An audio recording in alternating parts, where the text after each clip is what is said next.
estamos com um convidado muito especial, o psicólogo Alexandre. Seja bem-vindo. Obrigado, menina. Eu queria saber, me conta um pouco sobre a sua infância, como foi a sua carreira. Infância? Bom, eu fui uma criança, eu costumo falar que eu sou uma criança ainda, eu não cresci, mas eu fui uma criança dos anos 80, né? Eu criança dos anos 80 sobrevivente hoje em dia. Nos anos 80 tudo podia, nada podia, era tudo liberado, se a gente fizesse coisas dos anos 80 hoje, seríamos presos, né? E eu fui criado por uma família muito conservadora, de gerações para trás. A minha mãe tem 73 anos. Então a cabeça dela é lá de 1949, de quando ela nasceu. Então eu fui uma criança que fui criada certinho, tem que fazer tudo certinho, tem que ser certinho, tem que ser bonzinho, tem que trabalhar. E eu vim com esse pensamento de quando eu era criança, né? Não podia fazer bagunça, não podia tirar nota baixa na escola, não podia brigar com o amiguinho, e aquela cultura de fez coisa errada, você apanha. Então eu fui criado, fui uma criança desse tipo aí. Mas aí fui crescendo, né? Fui crescendo, adolescência rebelde, como todo adolescente. Vocês devem saber bem o que é isso. Mas eu consegui ser um adolescente bem feliz, bem acolhido, por mais que minha família ainda é uma família muito tradicional, hoje bem mais flexível, mas sempre muito acolhido. Isso é muito importante.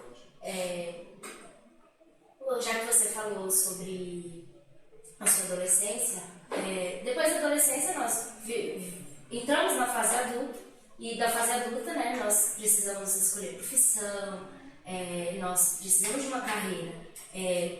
Sua carreira inicial, né? O que você queria ser e por que você hoje é psicólogo se você não queria? Eu queria.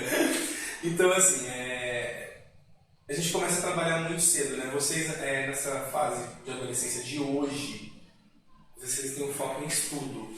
Na minha época de adolescente, a gente tinha que começar a trabalhar. Então, com 16 anos, eu já tinha registro em carteira. Eu precisava trabalhar registrado. Então, eu estudava à noite para poder trabalhar de dia. E isso me fez pensar muito em profissões, né? Quando eu era criança, eu queria muito ser professor. E depois, conforme eu fui trabalhando, entrando no mercado de trabalho, eu conheci uma psicóloga de RH, e eu me encantei por tudo que ela fazia e eu quis ser psicólogo. Falei, eu vou ser psicólogo. E eu terminei o ensino médio e eu não tinha dinheiro para pagar a faculdade. Falei, gente, não tem como pagar a faculdade, não dá para ser psicólogo, a faculdade de psicologia é muito cara.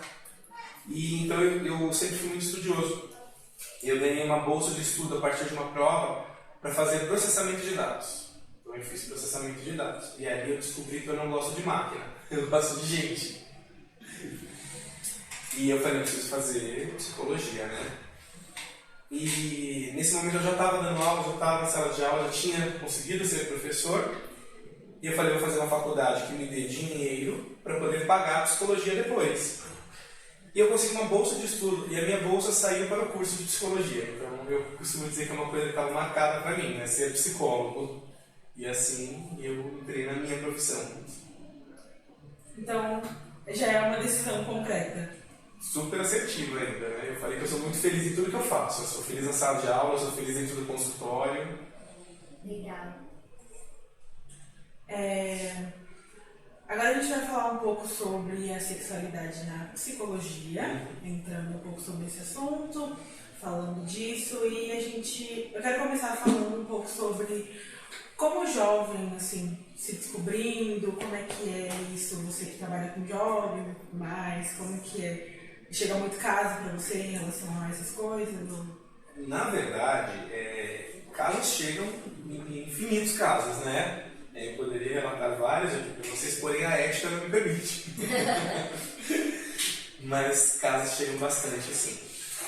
Mas falando já da sexualidade na psicologia, né? Freud já falava lá na época dele que ele cometeu a deselegância de morrer, eu costumo falar isso, né? Porque ele era brilhante. E ele já falava desse desenvolvimento da sexualidade lá atrás na dimensão da psicanálise, né? Porque as fases do desenvolvimento humano ele chama de desenvolvimento psicossexual. E que muita gente, pelo termo, já tem uma aversão, né? Porque a gente, que você fala a palavra sexo ou sexualidade, tem uma aversão absurda, né, sobre isso. E é justificável, a pessoa não sabe lidar com isso, não sabe o que é a sexualidade. Então a gente começa já falando da sexualidade, que não tem nada a ver com o sexo, né? A sexualidade é muito mais amplo, é o ser humano por completo. É a busca que ele tem pelo prazer, e esse prazer não necessariamente sexual, mas por aquilo que o completa, que o agrada, aquilo que ele é, essa sexualidade. Isso vai além de gênero e de tudo isso. Sexualidade é a complementação do ser humano. E aí, já falando sobre isso, essa amplitude, a gente esbarra muito em cultura, né? Porque antigamente o que tinha? Então, o heterossexual, masculino e feminino. Aí começaram a ter os desviados, que eles falavam, né? Que eram os homossexuais e masculinos. As mulheres, então, jamais, né? Não poderiam nunca. E esses sofreram muito. Sofreram bullying, sofreram agressões. Eu costumo dizer que, inclusive, por pessoas que não tinham o que fazer na própria vida, cuidava da vida do outro.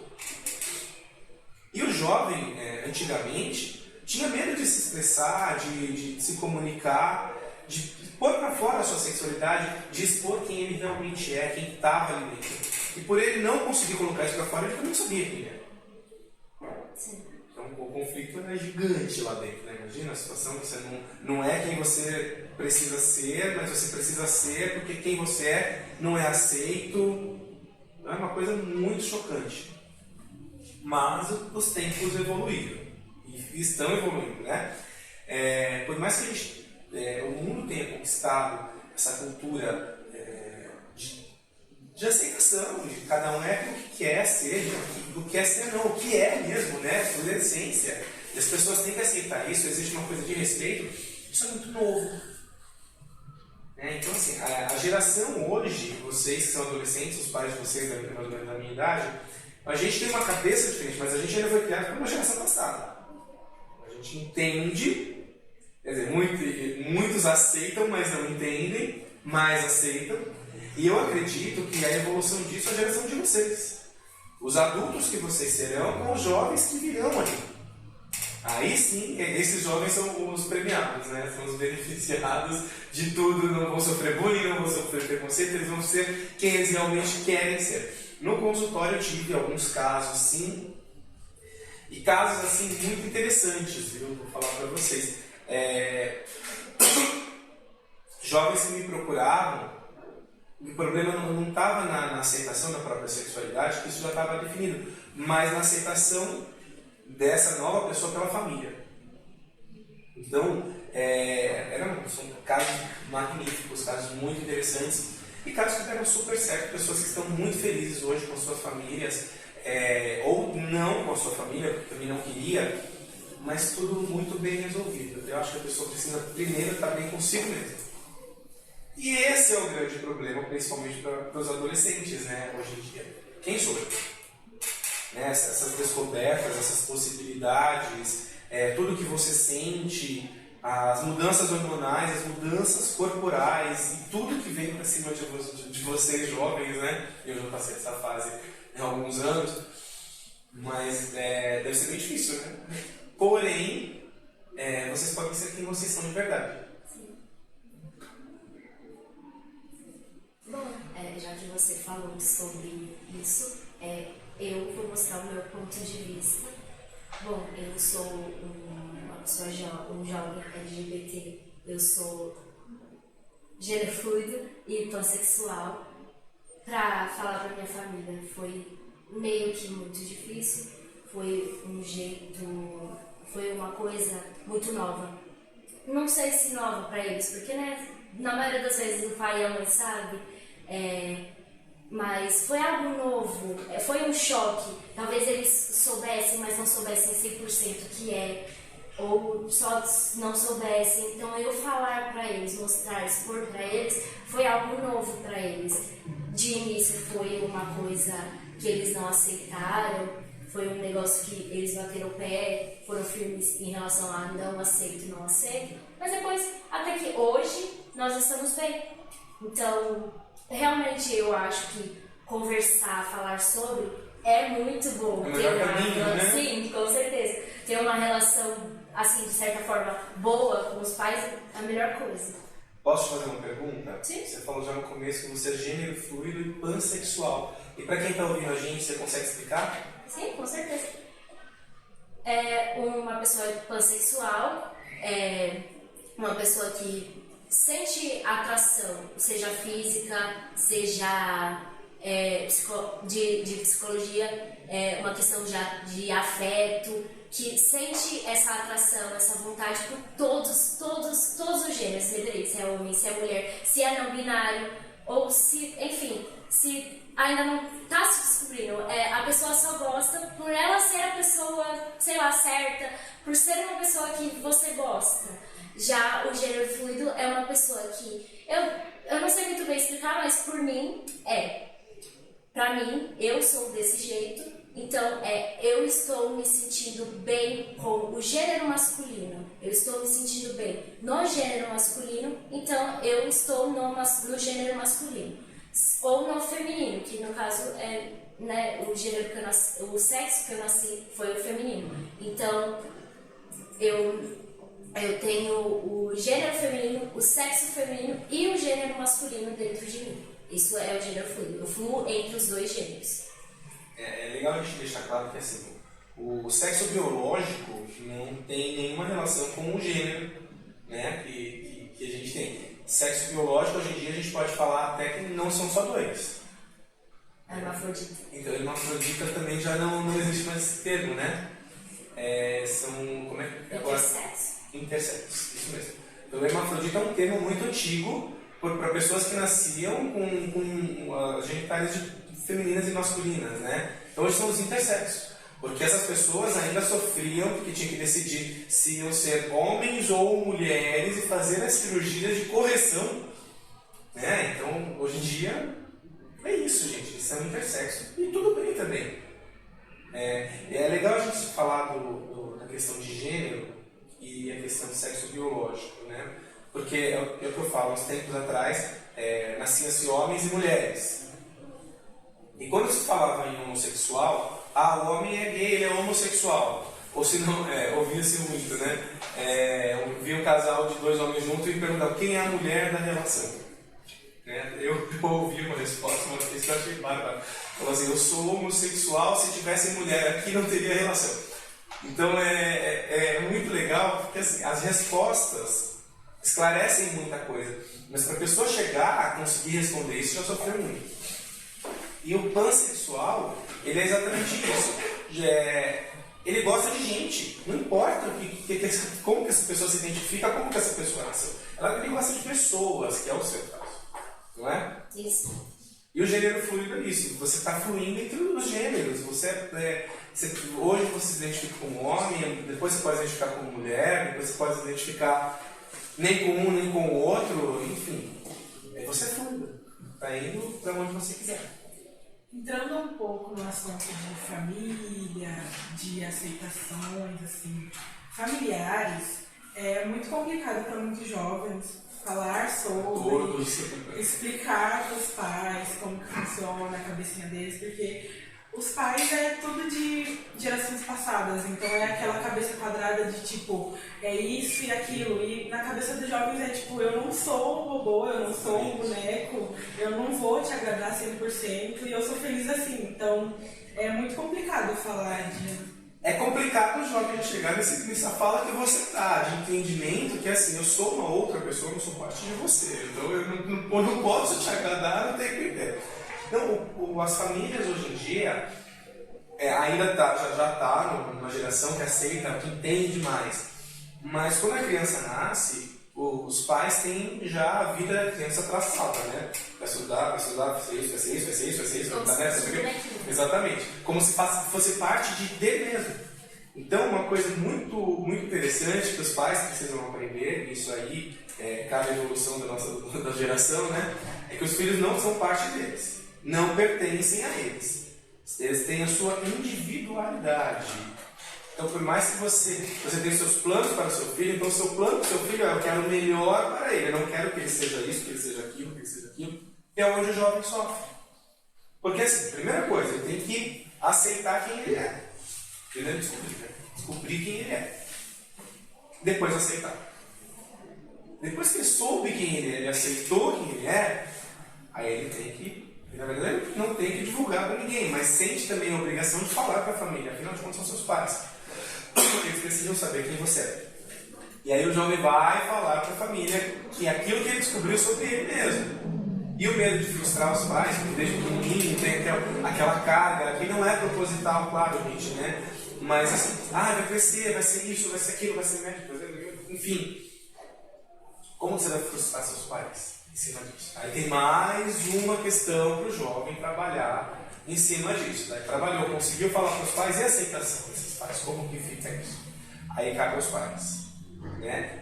Meu filho não é parte de mim, meu filho não é um pedaço de mim, meu filho não faz parte do que eu entendo que eu posso resolver. Meu filho é uma pessoa como outra qualquer.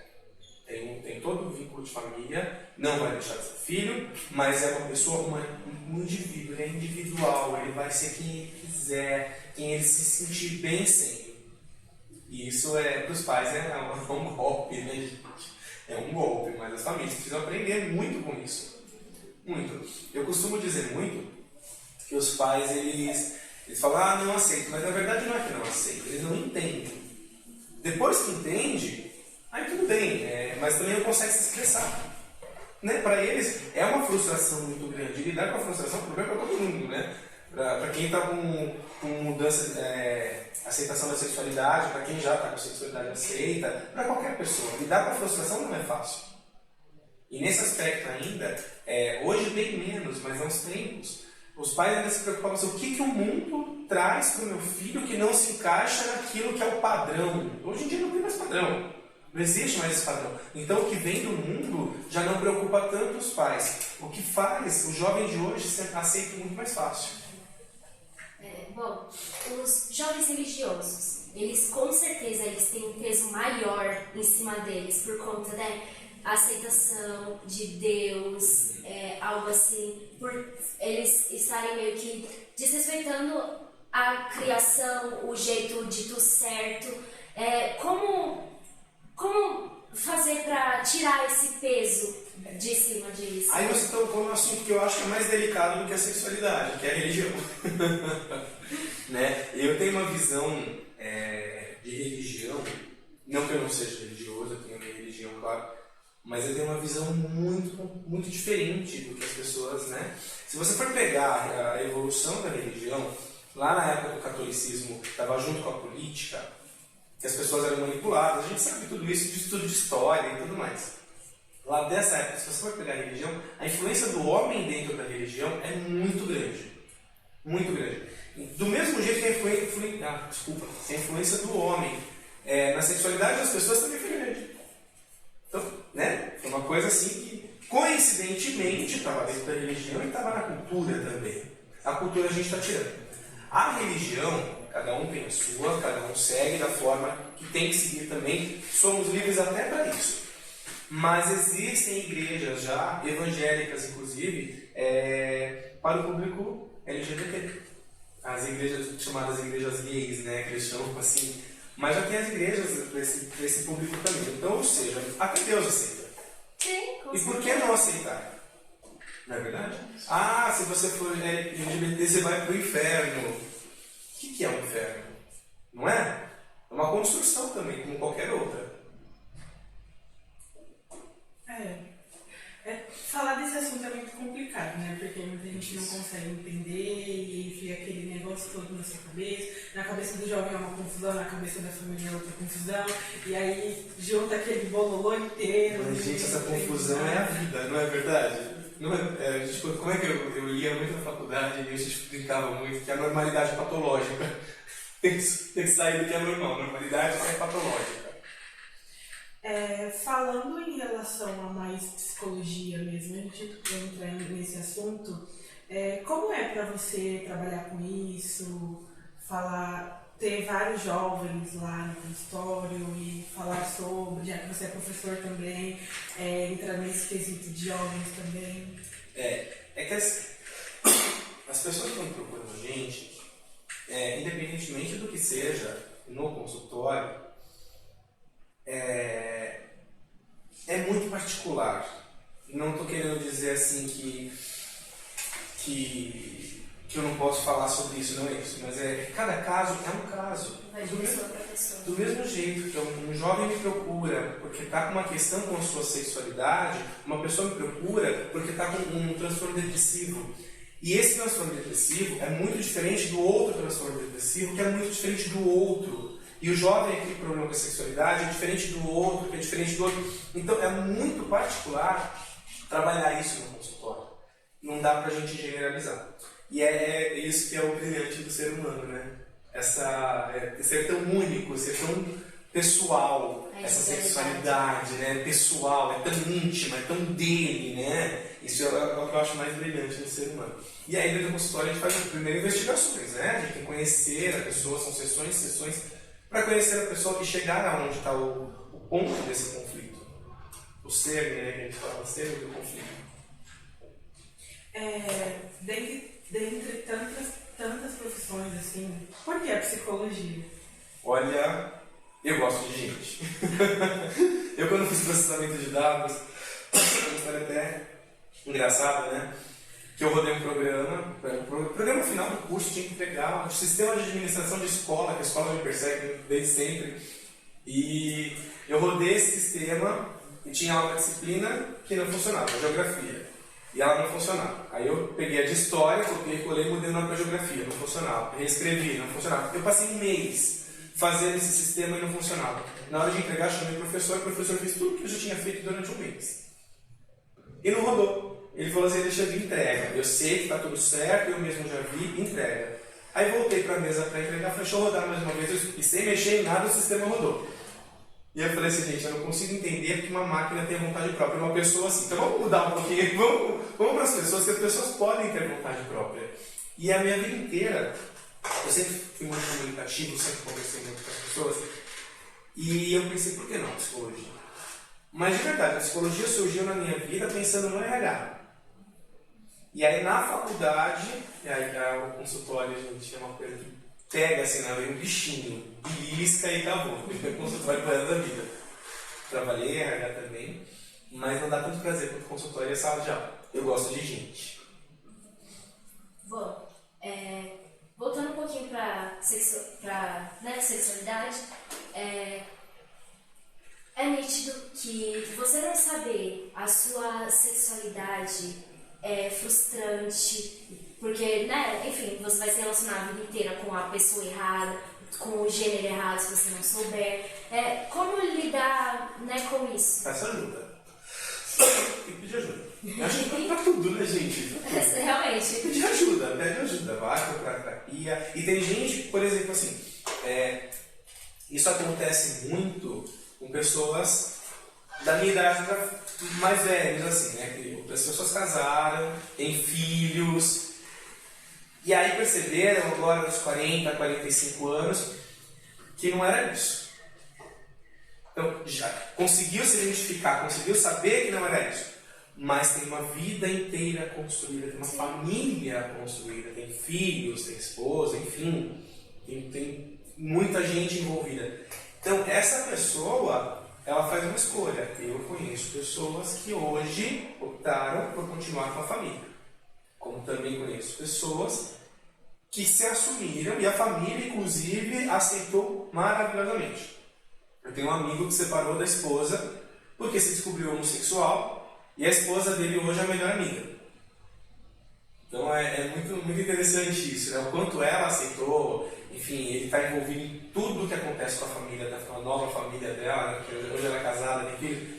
Ele está envolvido em tudo porque eles tinham esse amor, mas esse amor não era um amor sexual, era um amor de pessoas, né? Amizade. Exatamente. Carinho, respeito. E eles estão juntos, assim, tudo. E o marido dela aceita, sabe que se fosse para ter alguma coisa, estariam juntos até hoje, porque casaram, né?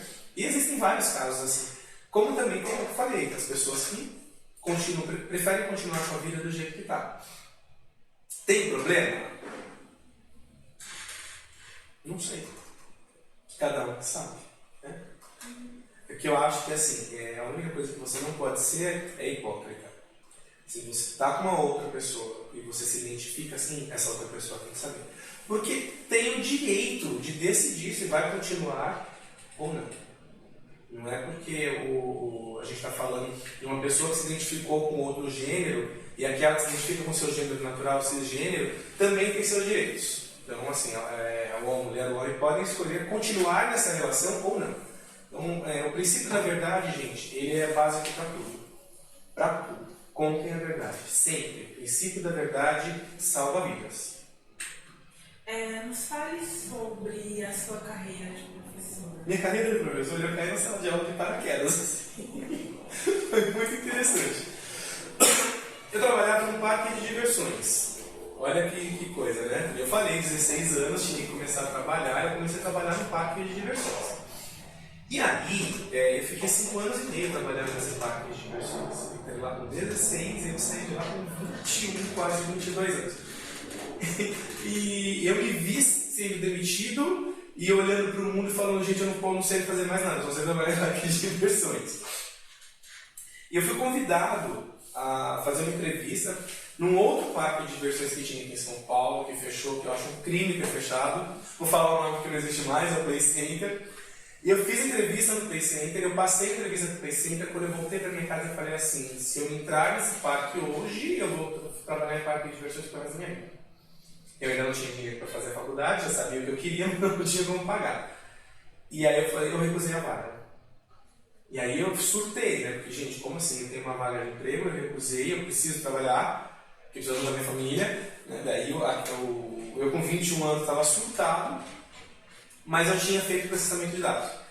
E eu entrei numa empresa que tinha um projeto tecnológico de implantação de gente, isso foi em 2004, né? Então os computadores, as pessoas não sabiam mexer com o computador, as pessoas não sabiam mexer no mouse. Eu dei aula com uma professora uma vez, falei, coloca o mouse no inicial, ela pegou o mouse e colocou no meio da tela. E a culpa foi minha, porque eu falei para ela fazer isso. Eu consegui nem rir, hoje eu dou risada, mas na hora eu fiquei preocupado com o que eu falei. Então, teve uma implantação de tudo isso, a implantação dessa tecnologia dentro da escola. A empresa tinha uma parceria de pedagogos com técnicos, e eu entrei como técnico. E quando eu me vi, eu estava dentro da sala de aula com 40 alunos de quarto ano na prefeitura de Taboão da Serra. Então, eram 2 por computadores, os computadores eram imensos, a sala não tinha ar-condicionado, coisas de 2004. A internet era em rede, não tinha Wi-Fi. E nisso eu entrei na sala de aula como professor de informática. E aí eu fui indo, fui evoluindo. Hoje eu sou professor de informática também, continuo nisso, porque está em alta na educação, mas agora a informática vai além, está com ensino maker, estou com robótica, estou com informática educacional, mas eu também dou aula de psicologia do desenvolvimento para professores, e eu sou licenciado em sociologia, então o professor também está muito no sangue, né? Ali com psicologia, ó, juntinho. Bom, você lida com adultos e crianças. E adolescentes. Adolescentes, No crianças consultório. e adultos? No consultório. Bom. Na escola, crianças, adolescentes e adultos. Ok. A psicologia, né? O jovem ele é um ser muito agitado.